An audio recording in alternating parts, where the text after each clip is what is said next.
guys, and welcome to another edition of The Cola Show. There has been so much going on. Social media has been in an uproar, so let's just get to it. I am here to spill the tea.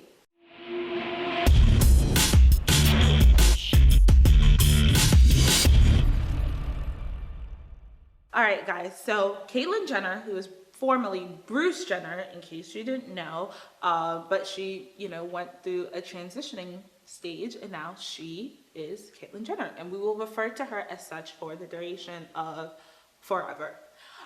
So basically, recently she received Glamour Magazine's Woman of the Year award. I know what a lot of y'all are thinking, isn't she a man, whatever.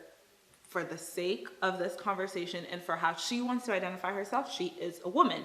So her validity as to whether or not she can actually receive the award, I like to think is just, that's not up for discussion. Now, what pisses me off is that during her Woman of the Year award speech, she said the hardest part about being a woman is figuring out what to wear. Really, Caitlyn? You've been a woman for a hot second.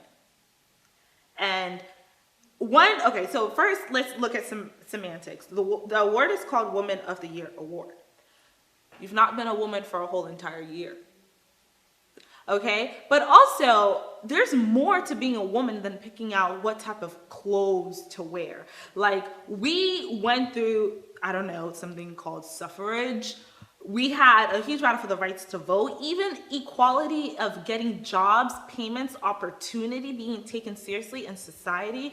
Those are things that we as women have to face. And yes, I know sometimes it is hard to figure out what you want to wear, but that is not the biggest thing about being a woman. And I get it, she's new to it, so maybe she doesn't know. But as a woman, as a trans woman, there are certain journeys that we face. The way that men look at you, the way that they are fixated about what is between your legs. And as a trans woman, that is something that you are also going through. The way that they over-sexualize you. They over-sexualize you too, Caitlyn Jenner. That is something that you could have brought up. But I guess, when you are a Jenner and have lived the greater part of your life living in a world of white privilege that caters to the Caucasian man that you were for the 60-something years of your life, it would seem like finding out what to wear would be the biggest problem that we women have.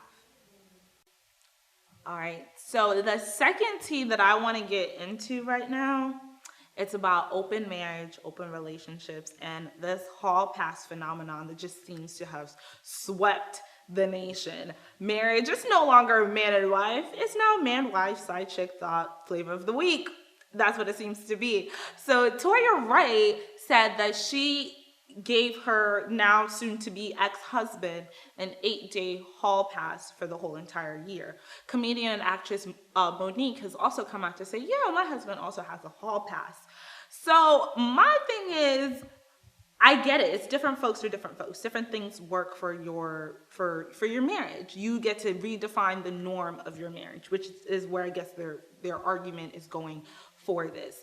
But it leads me to think, if we are getting married and we're choosing that I want to be with you and I am yours, mind, body, and soul. Are we saying mind, soul, sometimes body, all the bodies, not all for the whole entire year, body, but eight days out of the year you could be somebody else's? I'm confused. I guess maybe I'm a little bit old-fashioned, but the way that I was raised is you my husband, I'm your wife, and that is that. I don't need you going around being with somebody else. And the moment that you feel that you want to physically be with somebody else, and for me as a woman to allow you or to say that it is okay, it makes me think, what other parts of the relationship is he, kind of just doing? What other parts of the relationship do we now have to negotiate at? Because if that's the games that we're playing, then we don't need to be married. That's just my personal tea. I know all y'all people on YouTube, on Facebook, and Instagram, you guys are going to have different opinions. So please, as always, we welcome it. Leave your comments below. I want to know, what do you think? It's like in the day and age that we live in now, is that almost kind of a necessity? Is monogamy always and forever kind of a fantastical fantasy land ideal that we're probably not going to have anymore because of the standard of today's day and age? I mean, if a man is always going to be a man and he's going to cheat, should we be shocked and surprised when it happens? I don't know. Let me know what your thoughts are. All right, so the next thing that I want to bring up, I've been thinking about it because we have the campaign of All Lives Matter going on right now. And I know when we think about that, we think about it in the context of race. However, I want to urge you guys to think about it in the context of All Lives Matter, get tested. Charlie Sheen has finally came out this week on the Today Show and confirmed that he is indeed HIV positive. First and foremost, I want to commend him to be able to be strong enough to be honest with himself, because the first stage is acceptance, and just own it. Now, what I'm not going to commend him for is the fact that he has been HIV positive for the last 4 years and has been having unprotected sex with other females without disclosing his status. To him, their lives did not matter. To him, I'm an actor, I have lots of money, I'd rather pay people off, which he has been reportedly to allegedly have done, to pay off several people from keeping this under wraps and not letting people know that he has HIV. I would like to think that we live in a world that having HIV, it's not a death sentence. It's not something that you have to be ashamed of anymore. It is something that you do have to take control of and get in front of the situation, because if you don't get in front of the situation, it's going to ruin your lives and it's going to ruin other people's lives. Since he has announced it, several women have came up with, threatening to sue him, and some of them actually are going through with the lawsuit because they did endanger, he did endanger their lives, and that's unfortunate. And on the flip side, however, these females were also dealing with Charlie Sheen, who has been notorious for getting prostitutes and escorts and having, doing drugs and having, a drug problem in the past.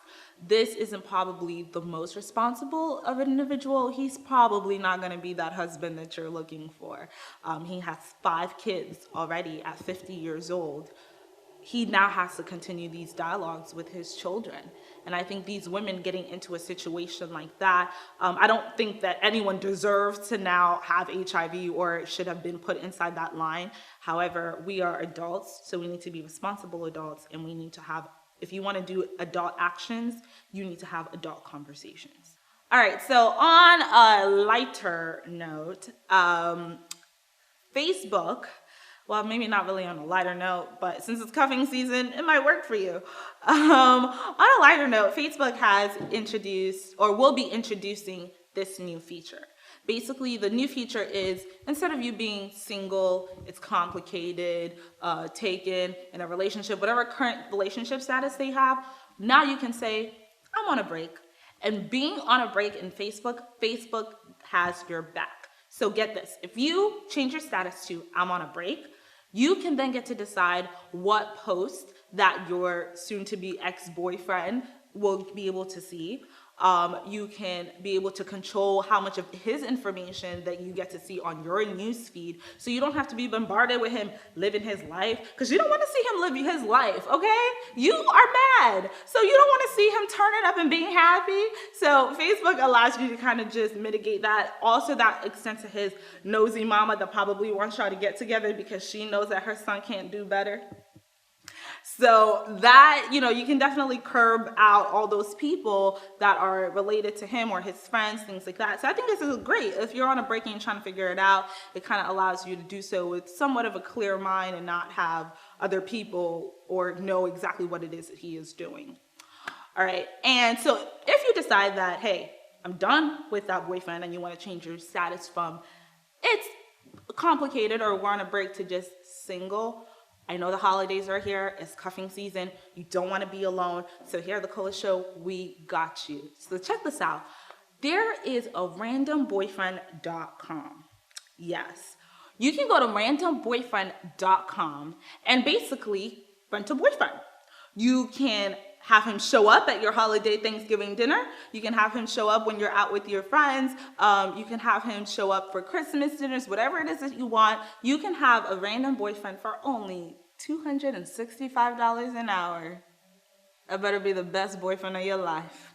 That is a big amount to have to pay for a boyfriend per hour. But they have tested it in China. This seems to be really popular. And it's definitely coming to the US soon. And get this, even with that, for just $25 a month, you can have a virtual boyfriend with them. So basically with your virtual boyfriend, you get to build a man, whatever you like, whatever it is that you dislike, what the type of love language that he has, type of words that you like to be said, pet names, baby, cutie, boo thing, bae, all of that. He will text it to you. He will send you letters. He will send you flowers. Your virtual boyfriend got you looking like the princess that you are in front of your friends. He can send you flowers to your job so that people will think that somebody out there loves you. That may not be true, but they're going to think it and you're going to be all right. So we got you for cuffing season if you don't want to deal with a real life specimen, because you know, men, you guys are a lot to deal with sometimes. Sometimes I just want somebody to text me in the morning, how are you, and leave me alone, and then nighttime text me, good night, babe, I love you. That's all I need. And if that's what all you need, you can have that for just simply $25 a month. All right, guys, I am all out of tea. That is the tea that I have for you today. Be sure to like us and subscribe. Be sure to follow our Kickstarter campaign. If you like any content that you've seen here today, you can just go right on there and you can donate. Right now, we are doing a Halaf $1 campaign where if you donate at least $1, I will do a Halaf $1 dance and send it directly to you. Thank you very much for watching. That's all we have, and see you next time on The Cola Show. And as always, remember, only the brave get to live the life they love. Thank you. Thank you so much for tuning into The Cola Show. I hope you've been entertained, informed, and or touched in some way. If you liked any part of what you've seen today and would like to see more content from us in the future, please click on the link below to show your support. Eleanor Roosevelt once said that the future belongs to those who see the beauty of their dreams. I believe in this dream, and with your help, it can become a reality. Thank you for your time, and don't forget to subscribe. And remember, only the brave get to live the life they love.